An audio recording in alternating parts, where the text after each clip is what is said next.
And our next speaker is going to talk about disk. Aashish Gupta, the floor is yours, if you can share. Well, thank you. Let me to share. Can you see my screen? Not yet. Oh, sorry. Now? Now I can see. Yeah, Okay. thank you. Yeah, thank you. Yeah, I'm Aashish Gupta. I'm a second year PhD student here at ISCO, working mainly under supervision of Anna Mutalo. And today I'm going to present my research on systematic search for infall of material onto class 2 disks. Yeah. So just to give you some context, this is the traditional view we have of low mass star formation. So we think that star formation proceeds when these dense prestellar cores collapse under their own gravity. And as the star formation proceeds, that is the protostar evolves, we think more and more circumstellar material is dispersed till we are left with this protostar and a protoplanetary disk in this class 2 stage. And then we assume that this system evolves in this relative isolation to form planetary systems like our solar system. But we know that these sources are not isolated. Like, for example, in this image of Corona Australis, the yellow markers represent class 2 sources and purple markers represent even more evolved class 3 sources. And we know that these sources are still like near this large scale molecular clouds, and there's no reason why they cannot keep interacting with them. And interestingly, recently, due to high sensitivity of ALMA particularly, there have been serendipitous detections of some signatures of such interactions between class 2 systems and surrounding gas. Like particularly these elongated structures, also called streamers or spiral-like structures, have been observed. And it's thought that a lot of these structures form when there's a blob of gas, which is part of the larger scale cloud, which comes close enough to the class 2 system to become gravitationally bound, and then it falls onto the system. So this late stage infall of material has been like prescribed as a possible explanation of these large scale structures. But should we care about this late stage infall of material? And the answer seems yes, because I think, and people think that this can significantly affect the disk and disk evolution and planet formation. It can explain a few open problems in star and planet formation. For example, it can explain the apparent mass discrepancy between planetary systems and class 2 disks, as Manara et al. 2018 reported that the observed population of protoplanetary disk do not seem to have enough mass to form observed population of planetary systems. So if there's any late stage infall of material, it can provide the system with this missing mass. Then the infalling material can have very different angular momentum, and it can explain misalignments observed in protoplanetary disk as well as in planetary systems. It can also provide the system with chemically fresh material, which can explain, for example, observed chemical dichotomy among meteorites in solar system. And this late infall of material can also help reproduce observed mass accretion rates and some of the disk substructures like vortices and spirals. But in order to really, for this phenomena to be really so influential, it should be frequent enough. So the question is, how frequent is this phenomenon? Is it just very few sources like we saw, or is it a more common thing and can affect the disk population overall? And in order to study that, we wanted to do a systematic search of late infall candidates.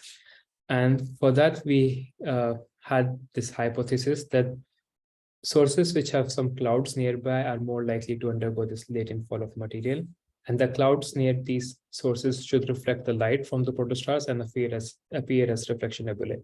So our hypothesis was that we can use association with reflection nebulae to identify candidate class 2 sources undergoing late infall, and then we can maybe observe them with ALMA to really confirm if something interesting is happening. So as a first check for this hypothesis, we looked into optical and near-infrared images of sources for which we have already serendipitously discovered large-scale structures. So in this plots, left panels represent optical and near infrared images showing some nebulosity, and right panels represent CO moment zero maps, as I showed earlier, of some sources with large scale structures.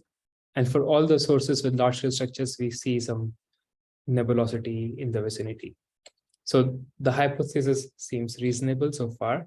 Now the question is, how about the other way around? Can we select a sample of class 2 sources based on reflection nebulae and then detect their large-scale CO structures around them or not? And to do this, we compiled some catalogs of young stellar objects and reflection nebulae in nearby star-forming regions. So these are the 8 star-forming regions we study. These are all the usually studied famous star-forming regions nearby within 400 parsecs or so. And in these plots, the background images represent DSS optical images. The open diamonds represent reflection nebulae from different catalogs, and the circular markers represent YSOs. So we use these catalogs to cross-match and then to identify some sample of sources associated with reflection nebulae. So this is how we cross-matched. So in this figure, x-axis is the offset distance used between YSOs and reflection nebulae for cross-matching, and y-axis represent cumulative fraction of YSOs which are within this given offset distance to their nearest reflection nebulae. So this is cumulative distribution of YSOs associated with reflection nebulae for a given offset distance. Here, different colors represent different star-forming regions, and solid lines represent distribution for all YSOs, and dashed line represents distribution for just cluster sources. One thing which we can already see here is that the distribution seems a bit different for different star-forming regions, and it's likely due to different completeness of catalogs for different regions. And we expect that, so most of the reflection nebulae in a catalog have been like manually identified by visually inspecting the optical images. So we expect a lot of these catalogs to be very incomplete, and there must be like different levels of completeness, and that's probably why we have different distributions. So in order to get an estimate of how many YSOs are associated with reflection nebulae, or particularly how many class 2 sources are associated with reflection nebulae, we use a distance threshold of 10,000 AU, which is a typical size of reflection nebulae, and it's denoted by this vertical line here. And we found 2% class 2 sources to be within 10,000 AU of their nearest reflection nebulae. And if we account for the incompleteness of catalogs and also stellar kinematics, so maybe there's a class 2 source has interacted with the cloud during its lifetime, but it's a bit further away now, the fraction of sources which could have interacted with these clouds could be much greater than 2%. So it already suggests that it can be a significant phenomenon. Then we also know that reflection nebulae can have highly irregular shapes and wide ranges of sizes.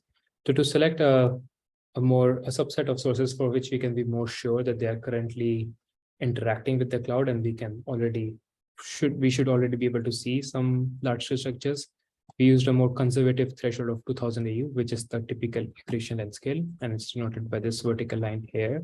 And we found 21 class 2 sources to be reliably close enough to reflection nebula. And then we can look into the archival observations of these sources and see if we can already see something interesting. We selected band 6 and 7 observations because all these past structures have been observed for class 2 sources have been observed in bright CO lines, and for ALMA, these lines are in band 6 and 7. So in this figure, each circle represents one ALMA observation, of one ALMA band 6 or 7 observations. And the kind of observations which we are interested in should be, one is there should be large scale enough, because observations designed to just study the disk probably filter out this large scale emission, and we will not detect these large scale structures. So the x-axis here is the largest recoverable scale in physical units. So we set a threshold of 1000 AU for that. And we want observations which are deep enough, because we expect these structures to be faint. So we set a line sensitivity threshold of 2.3 millijansky per beam, which was motivated by previous observations. So what we are interested in is more or less observations which are in this corner of the plot. And we found 5 such observations. Out of these 5 observations, and out of these, one observation did not have any CO line, so we discarded this, and we are left with 4 observations of 3 sources. So now this is what we find. Again, left panels represents optical and near infrared images showing a reflection and velocity. The middle panels represent ALMA CO moment 0 maps, which are integrated intensity maps. And the right panels represent moment 1 maps, which show velocity structures. So starting with HD 142527, these maps have already been published in Garg et al. 2021. And they show some spiral structures up to 700 AU, with some simulations have suggested that these structures could also form due to infall of material. So that's nice. Then for ESCRA, we found this nice elongated 1000 AU scale stream-like structures, and these were first detection of these structures. These data sets have not been published. And yeah, it's a binary system, and the green contours represent the continuum emission, so we can see the binary test. And these structures are quite nice, and I will come back to them a bit later. Then for HD 97048, this is what we get. Now we don't see any prominent or obvious streamer or spiral-like structure, but we see some blobs of formation in field of view. But if we see in moment 1 maps, these blobs of formation have velocity structure very similar to the disk.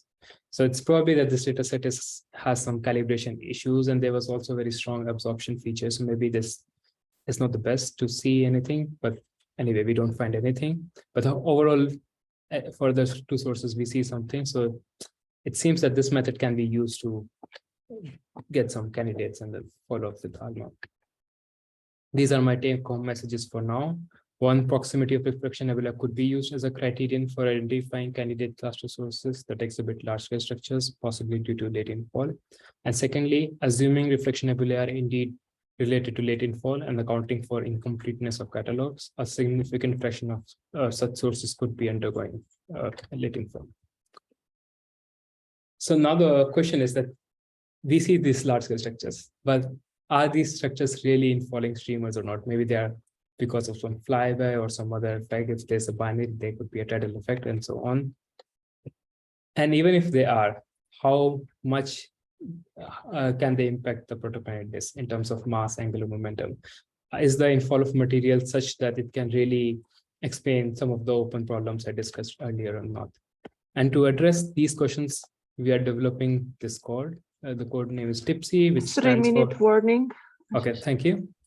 The code name is TIPSY. It stands for Trajectory of Infalling Particles in Streamers Around Young Stars. Just a caution here that this is still a work in progress and we are still improving some of the processes. So I will just explain the main idea.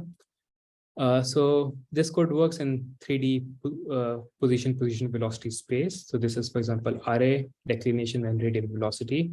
This is the kind of data which we get. Here I show 13CO position velocity diagram for ESCRA. 13CO because it's much cleaner than the structures we see in 12CO, because 12CO is brighter. So here we see some column-like structure in this 3D space, which is emission due to disk, because disk is confined in array and declination, but extended in velocity. And here we see some elongated structure, which could be a streamer. So for TIPSY, the first step is to isolate this streamer emission from the overall observations. So for that, we can put some manual cut in velocity and position, or we can also apply some more sophisticated clustering algorithm on the top of it. So we can get this subcube with streamer emission, and using clustering algorithm, we can remove some other random blobs of emission in this subcube. So we are left with this relatively clean emission from streamer. Then this data here is essentially a point cloud, and it's not so straightforward to compare it in this format with theoretical trajectories, which are curves.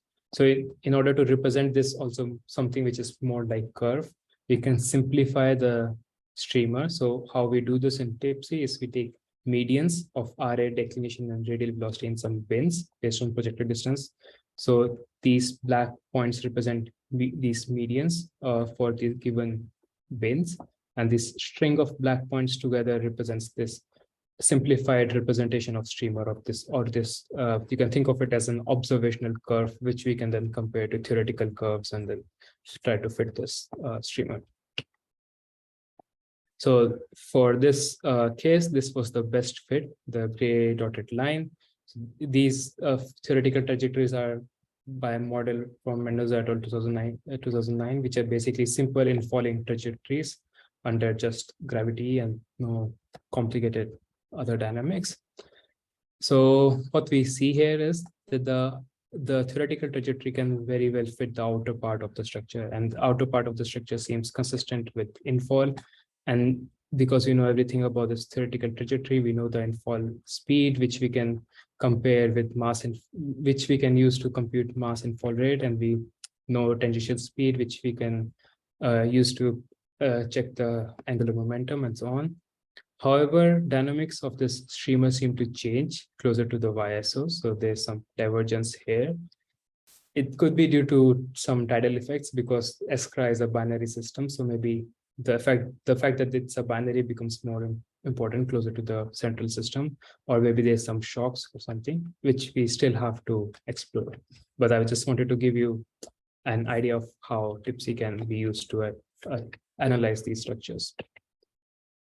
So this is my final take-home message, that kinematic analysis of observed stream-like features is required to ascertain whether they are really infalling streamers, and then to further quantify their impact on the disk. And that's it. Thank you. Thank you. Any questions?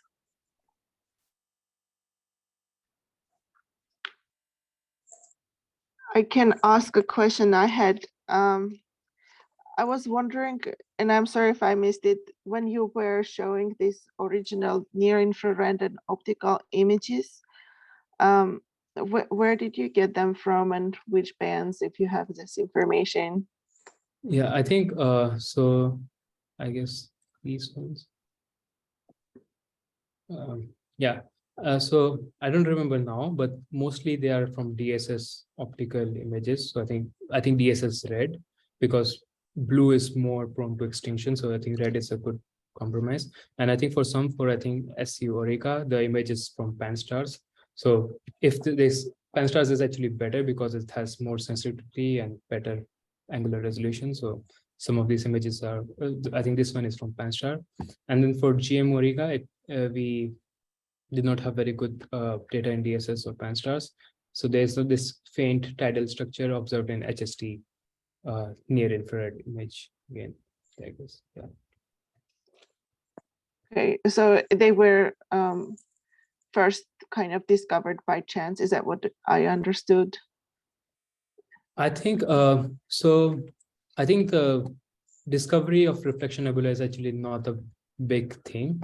I think the large scale structures in CO are somewhat what were discovered by chance, and then to relate them, I think it's the first time they have been related to the larger scale structures observed in optical and near infrared images. But I think there are many sources, as I showed later also, which have reflection nebula around them. So it's not, and actually reflection nebula was one of the original, like maybe 1950s, one of the original criteria of selecting young stellar objects. So it's not so rare.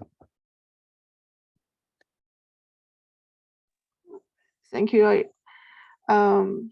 quickly check if there are any other questions. If anybody has questions later, please ask the speaker on Slack. And thank you again for your presentation. Thank you. Good luck with your work that you are doing with TIPSY.